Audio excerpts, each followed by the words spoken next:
This week on TechRap, Microsoft introduces Windows 10, HoloLens, and more. Send a WhatsApp message from your browser. And Google is gearing up to sell mobile phone plans directly to consumers.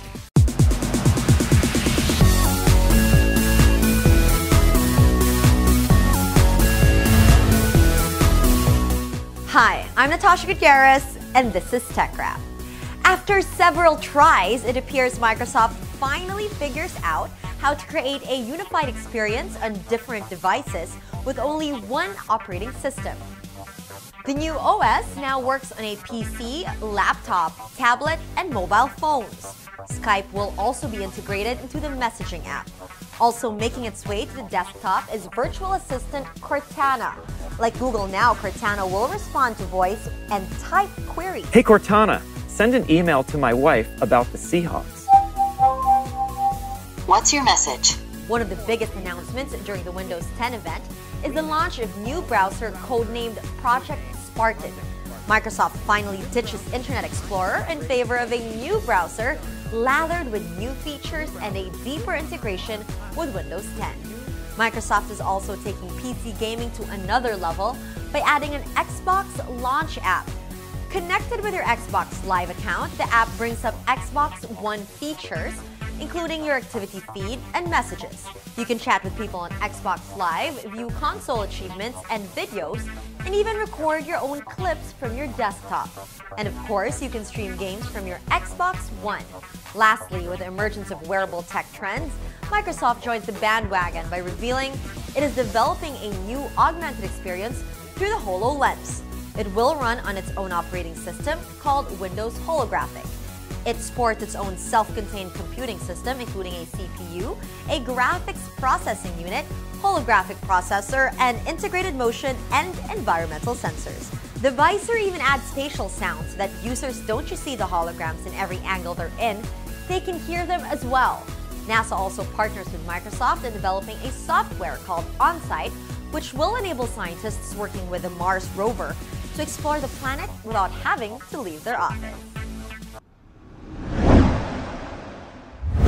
More than providing the phone and platform where you can enjoy the web, Google Now also wants to be the service that lets you connect to it. A report by tech industry news website The Information says Google is gearing up to sell mobile phone plans directly to consumers. The service will run through Sprint and T-mobile networks as Google prepares to buy wholesale access to those carriers' data and mobile phone networks. Exactly when it will launch and how it will affect the mobile industry in the US remains to be seen. Messaging app WhatsApp is finally on desktops and laptops. Well, sort of. WhatsApp unveils its new service for sending messages from a web browser, but it's severely limited compared to desktop apps of other messaging services like Viber, Line, and KakaoTalk. WhatsApp says its web service will be a mirror and requires an internet-connected phone to work. The service also currently only works on the Google Chrome browser. iPhone users are left out as well due to, quote, Apple platform limitations. To connect your web browser to your WhatsApp client, simply open web.whatsapp.com in your Chrome browser. You will see a QR code. Scan the code inside of WhatsApp, and you're ready to go. Twitter adds a new feature to its web and mobile apps, as well as TweetDeck, tweet translations. Powered by Microsoft Bing, the new feature allows you to translate a tweet from any of the 40 languages supported by the service.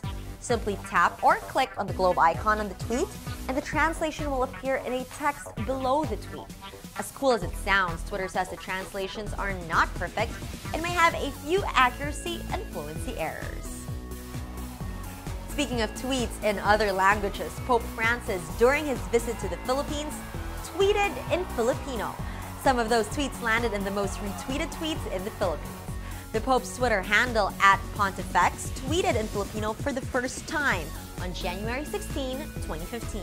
He said in Filipino, quote, "The Philippines bear witness to the youthfulness and vitality of the Church.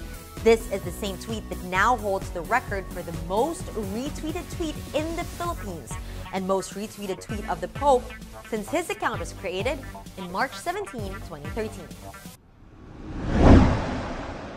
And that was TechRap. Follow Rappler on social media, join the conversation online, send us emails if you haven't yet, subscribe to Rappler's YouTube channel. I'm Natashya Gutierrez. Thanks for dropping by.